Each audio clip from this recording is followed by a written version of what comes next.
Namaste, myself Triveni Khurana, Assistant Professor, Department of Faculty Physiotherapy, JVM, Rajasthan. Today's topic is suspension therapy. What is suspension therapy? It is a special technique of therapeutic exercise in which a part or all of the body is suspended in the air by ropes and slings attached to a fixed point above. That is given to a patient to increase ROM, increase muscle power, and support body parts by using ropes and slings. Suspension frees the body from the friction of material upon which the body components may be resting, and it permits free movements without resistance. Now, what is the principles of suspension therapy? It works on the principle of friction, pendulum, eliminating gravity movement. Friction, it occurs during a particular surface move on another. In suspension, friction is less, therefore causes smooth and easy movement. Pendulum, it is a heavy material suspended by the weightless thread. When force is applied to the pendulum, it results into and fro movement.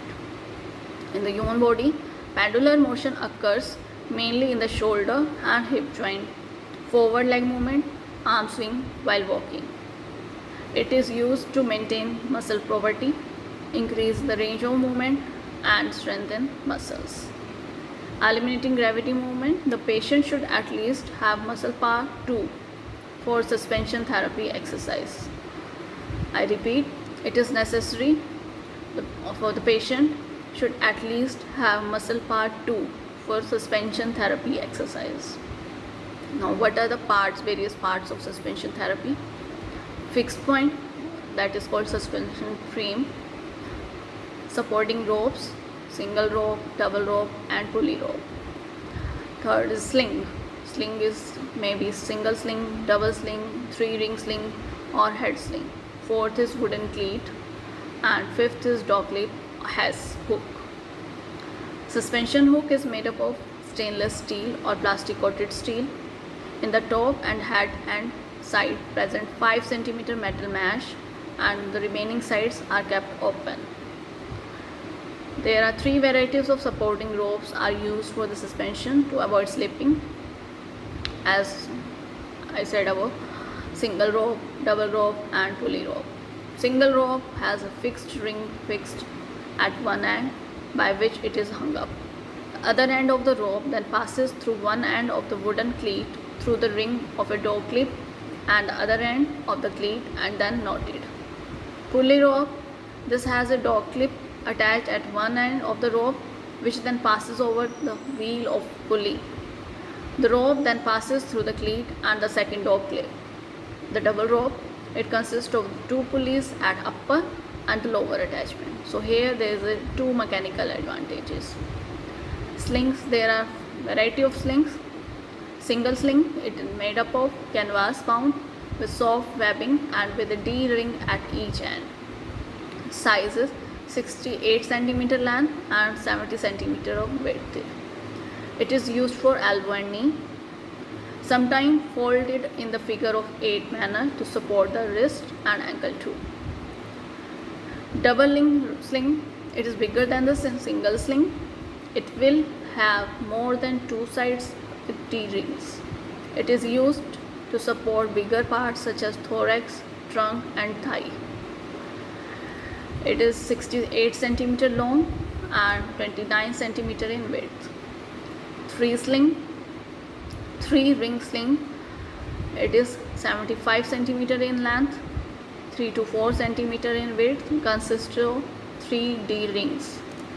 2 D-rings at both the end of the sling and 1 in the middle kept moving. It is used for wrist and ankle region. Head sling, this is a short split sling with its 2 halves stitched together at an angle to create a central slit.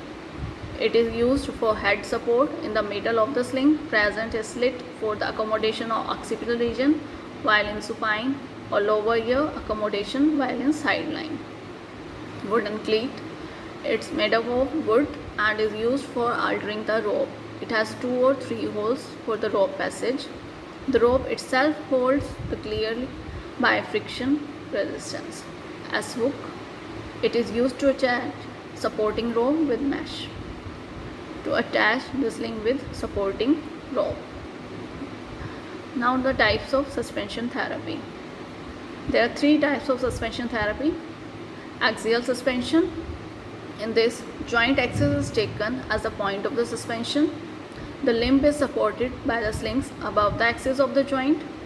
If the movement is initiated, the limb is moved both sides. The part moves parallel to the floor. Where it is used?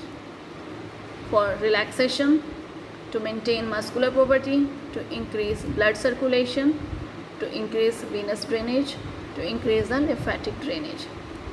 Now, second type of suspension we have vertical suspension. COG or center of gravity of the body part or body is taken as a point of suspension. It is used to provide support to the body part of the patient and to reduce the pressure source. Now, third type of suspension therapy is pendular suspension. The point of suspension should be shifted away from the joint axis in this pendular suspension. Movement usually takes place against gravity. Muscle will be getting resistance while moving if the axis is shifted opposite to that movement. It is used to strengthen the muscle, used to increase the muscle power and increase the endurance. Now, the advantages of suspension therapy. It reduces the burden for the therapist. Easy to lift the limb. Active movement can be performed easily with minimum friction. Thank you.